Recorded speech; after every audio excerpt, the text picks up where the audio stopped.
明明食材幾毛一串，素菜成本更是低到没邊，却在购物中心能賣到人均上百元，甚至连網紅品牌的調料包都要加價好幾倍。從樂山當地的6毛8毛到旅遊景區的幾塊錢一串，從街邊多年的老店到包裝精美的網紅設計，钵钵鸡把自己賣出了一道道莫名的溢價。四川乐山本地人甚至忍不住抱怨，吃个本地小吃都要被商人盘剥掏空钱包了，人均能比上正经火锅。那么問題來了，明明食材成本這麼低，钵钵雞憑什麼敢定出這麼高的價格呢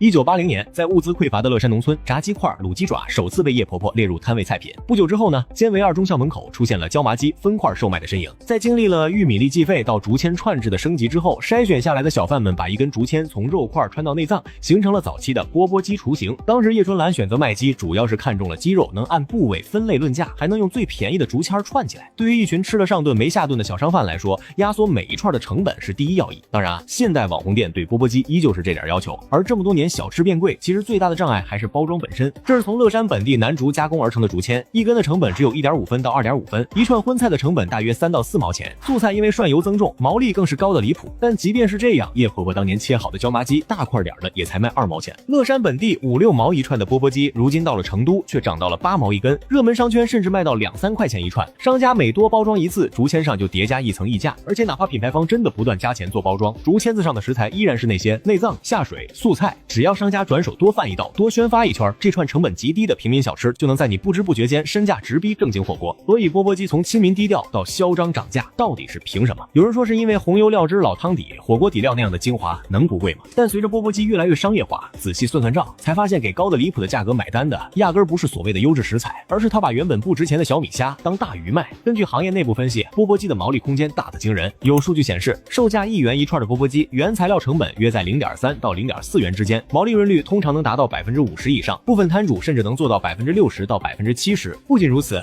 缽缽雞的底料成本還能進一步壓縮。市面上一些商用缽缽雞調料包，一袋就能制作約1800串，綜合毛利可以達到70%左右。食材不過是雞爪、鴨腸、土豆片、藕片等成本極低的品類，批量採購價格相當實惠。由此可見，缽缽雞原材料成本佔比極低。那為什麼消費者拿幾十串，動不動就要掏出上百塊呢？關鍵就在於按千計費的水分裡藏着大坑。一些商家大招牌上寫着1元1千，乍看確實便宜的離譜，但進去以後價格規則完全變了。西蘭花3朵串成2根籤，小小1根；火腿腸串2根，大一點的串3根，鴨掌之類的直接串7、8根籤。你以為拿了1根結賬算7、8根？素菜和葷菜完全分開計費，肉貴的動輒串好幾根籤還不明碼標價。消費者吃到最後數籤子才發現，明碼標價不是明碼，是明籤標價。一根籤子代表什麼價格毫不透明，多拿幾串就毫無心理準備的結了高價單。如果說偷換價格規則結賬讓人傻眼已經夠讓人心寒，那缽缽雞品質直線下滑才是壓垮駱駝的最後一根稻草。你們家賣的缽缽雞自帶餿味，白色的牛肚都泡黑了還在賣，這樣的差評出現在社交平台上，直接撕開了缽缽雞行業的遮羞布。事實上，缽缽雞的制作工藝本身門檻並不高，好吃的核心就在底料和紅油上。但一些商家為了壓低成本，在核心底料和調味上也耍起了心眼兒。原本純手工煉的紅油底料被部分商家偷工減料，紅油湯底失去了香氣濃郁、醇厚麻辣的底色，只剩下表面一層油光發亮的科技火。有網友按商業調料包自己做了一次，吃完後評價很一般。缽缽雞線上調料包的生意倒是紅火，有品牌光是缽缽雞調味料累計銷量就突破了5000萬袋。大家都想在家復刻街頭的美味，可為什麼翻車的案例越來越多？答案很簡單，真正的缽缽雞需要新鮮食材和手工熬制的底料加持，一旦店家走捷徑，吃客一口就能嘗出來。說到底，缽缽雞這幾年的高調轉身，從平民小吃變成了高昂價籤垃圾，本質上是整個底層街邊餐飲從淳樸務實到貪婪逐利的一個濃縮。它靠着傳統名小吃的名聲創下全國性的火爆市場，如今卻因為被各種投機取巧、只顧眼前利益的商家瘋狂加槓桿，一點點毀掉了多年積攢的口碑。部分品牌意識到問題所在，通過標準化和品牌化升級，試圖重新拉回年輕人的信任。如今缽缽雞的招牌仍在每個城市的街頭巷尾高掛，